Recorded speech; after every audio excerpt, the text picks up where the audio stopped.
Little fatty.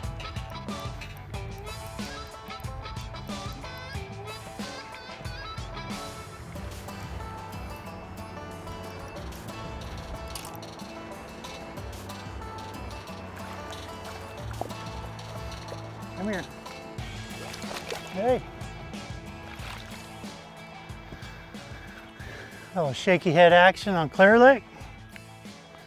Fall fishing, not all the bass want to chase.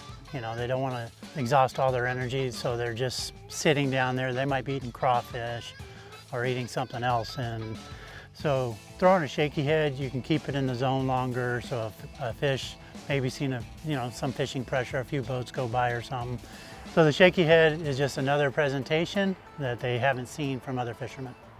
So we pulled up on this spot. Well, I've been watching these other guys fish here. They have a little local fishing tournament. And, I was watching them fish and I said, those guys aren't fishing it right.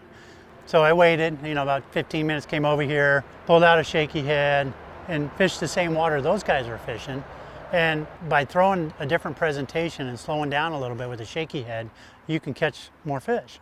And you can catch fish that other people are fishing through. It's a real simple way of fishing. Basically just casting out and just nice tight shakes. You don't always feel the bite, It'd be nice to know the bite is boom, but it's not. A lot of times it's a tick, but a lot of times all of a sudden you're just shaking with a tight line and you feel like there's no resistance, there's no weight behind it. And you're like, so those fish, what they do is they pick it up and swim at you.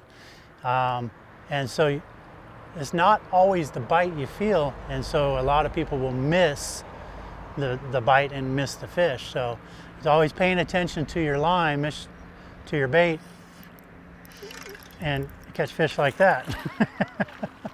And there you go. Perfect example. Never felt the bite, it was under the boat. So you just have to pay attention, something different. Keeping the tight line helps. But also know that when your line goes slack, it could be the fish actually swimming at you. So you got to pay attention to that. So one of the important things to do while throwing a shaky head is don't be in a hurry. Plan on fishing slow. You can spot lock down or just move slow. We've been working a 100-yard bank for 20 minutes now, just nice and inching it along. And just remember that, if you're trying to imitate a crawfish, well, crawfish move slow. If you think about it, they walk in the rocks and they move real slow. So, you're trying to imitate something that's crawling on the bottom. A good idea is getting a swimming pool and sit there and shake a worm in the pool and watch how much you shake the rod, what the bait's actually doing, and you'll realize most people are moving it too fast. They're moving it too far.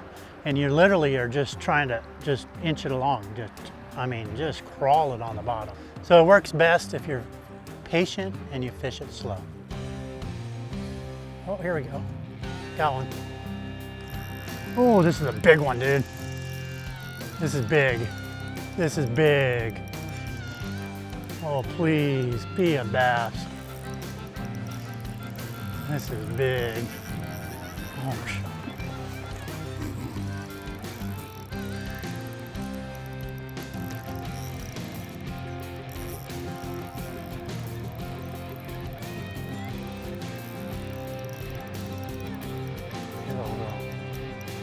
hello.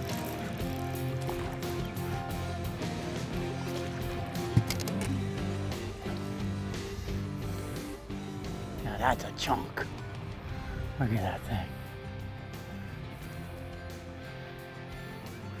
Look at that shaky head. Got her in the good part of the mouth. Look at that. That's a Clear Lake bass there. Look at the eyes on that thing. See how they're starting to bubble out? You know what that means? They're gonna grow up to be 10-pounders. That's what that means. All right, girl. Thanks for playing. Let you go.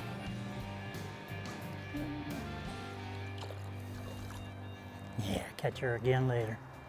So this is the Frenzy nail. As you can see, it's got a unique head style. Comes to a little bit of a point here. It's got the eyes a little more inserted, which helps, you know, bringing it through the rocks and the gravel and stuff, you know, keep the abrasion off the line. What I really like is the keeper. The keeper, it works as well or better than any other keeper. And what I like to do is thread it on like so, and then twist it like so, and then bury it so it's Texas rig.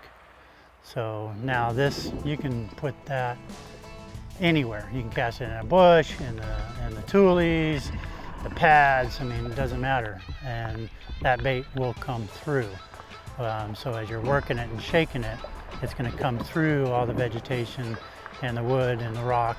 So just a great shaky head, great design by Frenzy Baits. So 3/16 ounce, 1/4 ounce. We're fishing kind of shallow, so I prefer a lighter head. But the 1/4 ounce I use a lot when I'm fishing a little bit deeper. So the shaky head, I like to throw a 7'2", maybe a 7'4", but a medium action. That's like a 4 action rod. So this is the Douglas X Matrix rod. Really lightweight, got a soft tip, real durable. By having the soft tip action on the rod, it allows me to shake the bait in a really good presentation so I can control the bait in place. But when they eat it, the fish don't feel me when I'm shaking it. So that's important because they're not gonna let go. But when I set the hook, it's gonna load up with the backbone of this rod and I'm gonna own them. I went to 8-pound test. So this is the T7 fluorocarbon by Yozuri. I got about a 12-foot leader tied to the braid. That's the Yozuri braid, and that's 30-pound test. So that's pretty much the setup for throwing a shaky head. But the key component is the presentation. Just slow it down and entice those fish into you.